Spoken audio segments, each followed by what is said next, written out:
Am I wrong for walking out of my own wedding after my in-laws played a prank on me? I have always believed in the importance of respect and boundaries, especially when it comes to family relationships. My husband and I have been together for 4 years, and while our relationship has had its ups and downs, I thought we had built a solid foundation. However, his family has always been a bit of a wild card. They love pulling pranks, and while some of them are harmless, others cross the line. I have always been wary of being their target, and my husband knows how I feel about it. Leading up to the wedding, I made it clear to my husband that I wanted our special day to be free of any jokes or pranks. He assured me that he had spoken to his family and that they understood my wishes. I trusted him, thinking we were on the same page. Little did I know, I was walking into a nightmare. The day of the wedding started beautifully. I woke up feeling nervous but excited.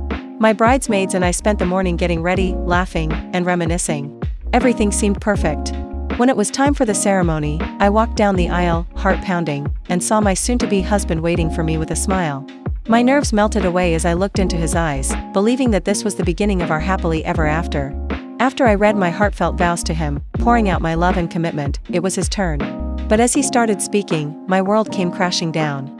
Instead of the meaningful vows I expected, he began reading a set of crude and childish joke vows, filled with inappropriate remarks and inside jokes that only he and his groomsmen would find funny.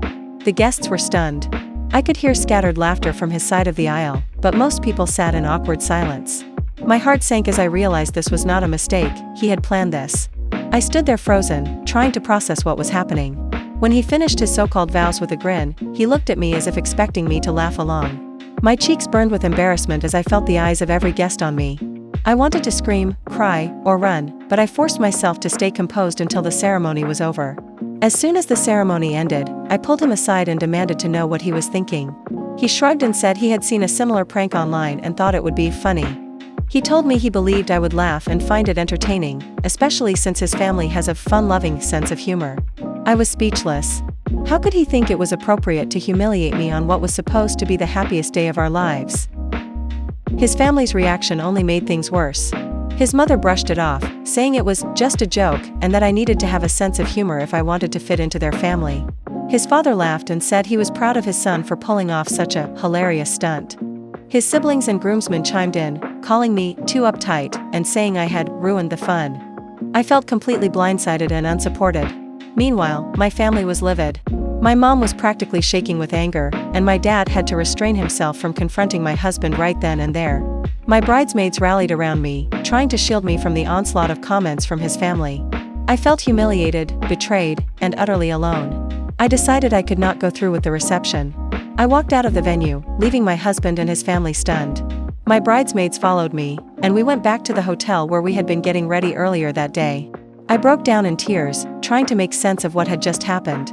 This was supposed to be our special day, and it had turned into a nightmare. The aftermath was chaotic.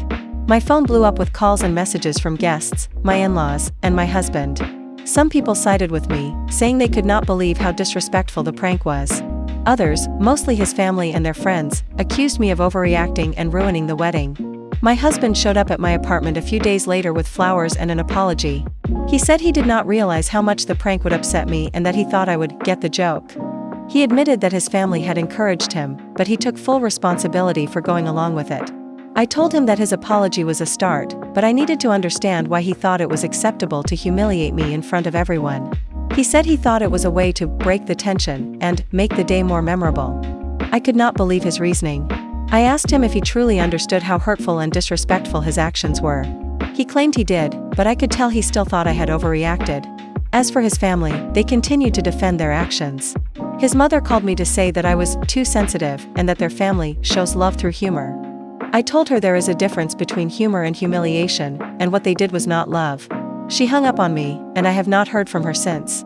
The fallout from the prank has been immense.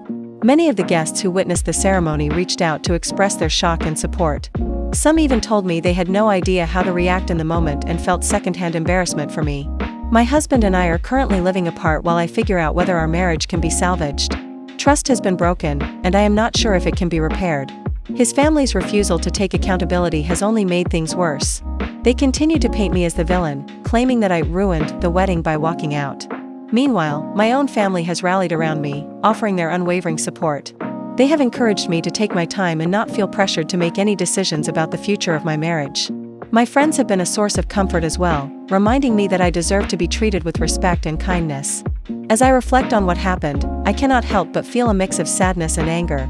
I wanted our wedding day to be a celebration of love and commitment, but instead, it became a spectacle of humiliation. I do not know what the future holds, but one thing is certain: I will not tolerate being disrespected or made to feel small, no matter who is responsible. Update. A few weeks after the wedding fiasco, I was starting to get back on my feet emotionally. My husband was still trying to reconcile, sending flowers and messages asking for another chance. His family, on the other hand, had gone eerily quiet. I assumed they were trying to let the dust settle. I was wrong.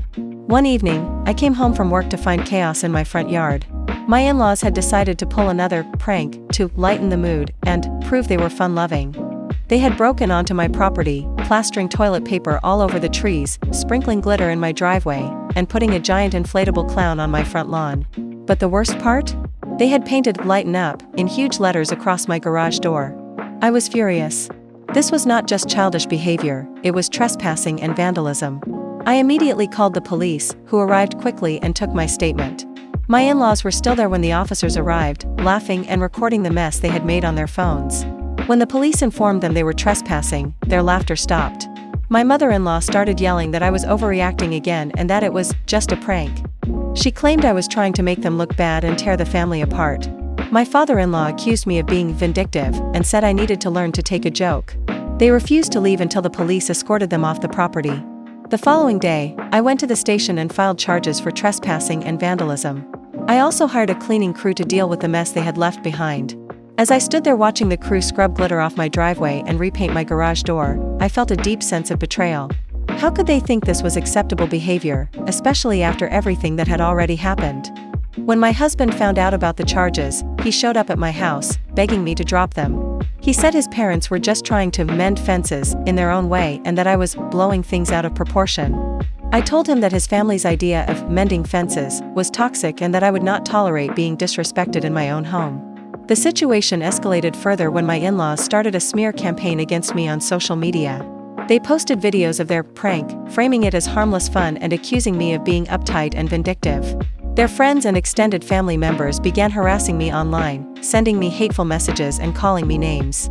It was overwhelming, but I refused to back down. I consulted with a lawyer to explore my options, and they confirmed that I had every right to press charges and pursue legal action. The lawyer also advised me to get a restraining order, which I did. The restraining order prohibited my in-laws from coming near my home or contacting me directly. It felt like a necessary step to protect myself, especially since their behavior was becoming more erratic and invasive. As all of this unfolded, I started to reevaluate my marriage. My husband had repeatedly failed to stand up for me or set boundaries with his family. He continued to downplay their actions, and his pleas for reconciliation felt hollow. I realized that staying in this relationship would mean constantly being at odds with his family and never feeling truly supported. The breaking point came during a conversation with him about the charges I had filed. He accused me of being too dramatic and said I was tearing apart the family by involving the police. When I reminded him that his family had trespassed, vandalized my property, and humiliated me publicly, he shrugged and said, "That's just how they are. You need to get used to it." That was it. I told him I could not stay married to someone who prioritized his family's toxic behavior over my well-being. I told him I wanted an annulment. His face fell, but instead of fighting for our marriage, he muttered something about me being impossible to please and left. The annulment process was emotionally exhausting but also liberating. My lawyer helped me navigate the paperwork, and my family and friends supported me every step of the way. My in-laws continued their smear campaign, but I stopped engaging. I blocked them on all platforms and focused on moving forward. In the months that followed, I started therapy to process everything I had been through. I realized how much I had compromised myself to try to fit into a family that never respected me. The experience taught me the importance of setting boundaries and refusing to tolerate toxic behavior, no matter who it comes from. As for my ex, I heard through mutual acquaintances that he moved back in with his parents. His family is still bitter about the annulment and blames me for breaking their son's heart. But I know the truth: their inability to respect boundaries and my ex's failure to stand by me were what truly ended the marriage. Looking back, I am grateful I walked away. It was not easy, but it was the right decision. I deserve a partner who values and respects me, and I refuse to settle for anything less.